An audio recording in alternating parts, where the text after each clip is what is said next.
students.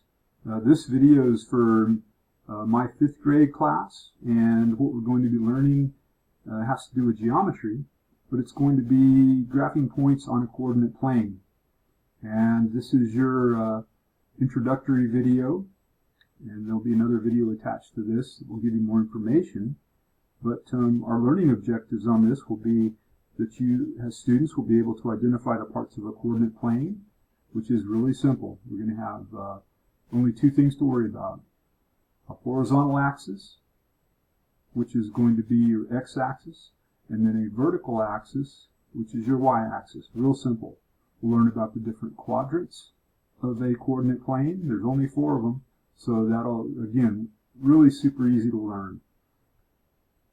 The second objective will be the students will be able to identify and graph a point on the coordinate plane, and we'll call those points coordinate pairs. Very simple to learn. Will take you guys no time at all. And finally, the last objective, students will be able to compare and contrast the properties of each of these 4 quadrants of the coordinate plane. So again, this is just a quick overview of what we're going to be doing, and there'll be more information to come. Thank you guys.